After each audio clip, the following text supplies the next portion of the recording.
On this week's episode of Motivational Minutes, leadership expert Tommy Spaulding explains why, when it comes to showing compassion for others, action speaks louder than words. My stepson, Anthony, my wife was married before, and he was 3 when I married his mother. And now he's 23, and he's at West Point, or he's 22. And the other day, he tells me, Tommy, he calls me Tommy, I'm ready to die for this country. I'm at West Point. We're here to protect our Constitution, protect our country, and if our country needs me, I'm ready to die for this country. Of course, I commend him for saying that he cares enough about our country to die for it. But it made me ask questions like, would I die for this country? And for years, I think I would have said yes, because I really believed in it. But I'm a little skeptical now. What I've seen, what you've seen, what you just said. Is it worth dying for? Is this country worth dying for right now? Or do I want my son to die for what we have? Because I think we're blowing it. And if my son's going to die for this country, I want to die for a united country. And so there's some skepticism there. Like, now that I got a son that's saying that, it makes me really want us to be a better country. And I want us to build a country that's worth dying for. All right, enough about this. I'm sorry. No, that's amazing. No, it's amazing. This is such a great conversation, and it's definitely a different one than we have normally here, which I love, because we talk about a lot of good, sort of humanity issues, but this is you sharing something so personal. It's really, really something I appreciate, because these are the real stories that we probably don't put out into public enough. And I really agree. I mean, it's the same thing with me. I want to believe in America so much because of my own ancestry here. And so I want to continue to believe, but at the same time, I'm studying 5 different languages in case I have to get out and make sure my passport's, in case I have to make a quick exit. So it's a really strange sort of existence and strange time that we're in right now. But listen, I will agree, if you will agree, that we'll stay optimistic and we will try to at least hope for the best and give our fellow Americans the benefit of the doubt. Yeah. Amen, Corey. Get through this thing. Now, you have a couple other talking points that I just want to cover, Sure. Which are still related to really being an influencer, but being just a good person.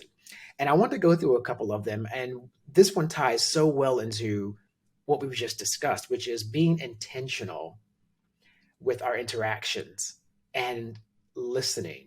So we've sort of tapped into that now, but living with intentionality is really a very specific thing. So share a little bit about your insight on that. There was this woman, her name was Nancy Ortberg. She and her husband built this massive church like years ago in California, like, one of those massive 50, 60,000 churches. And she shared this story, and I loved the vulnerability. It was actually wrote it in a book, one of her books.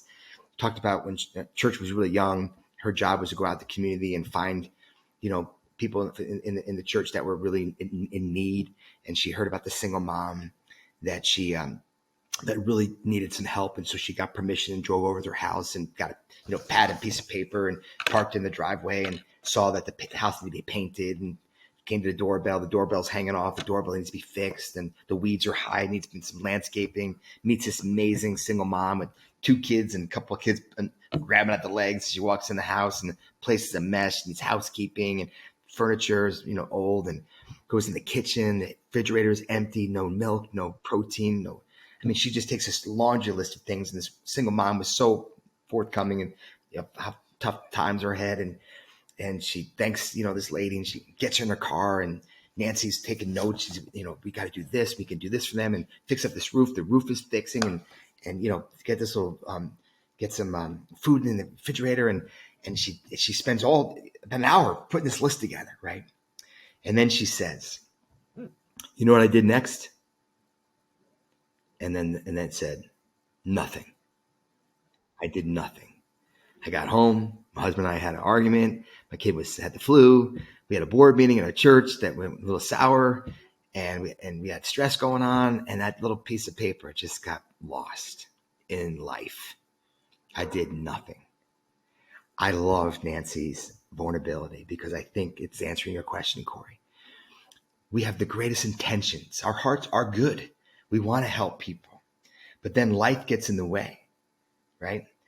This phone gets in the way, and we might have the intention of doing good for others, but then life happens. And so I believe you got to wake up every morning with such intentionality and say, today, I got these friends going through divorce. These friends are celebrating their 20th anniversary or 30th anniversary or 50th anniversary. These kids got issues at home. This client here is really struggling, right? This person's going through bankruptcy. We have so many people in our lives that we can run towards.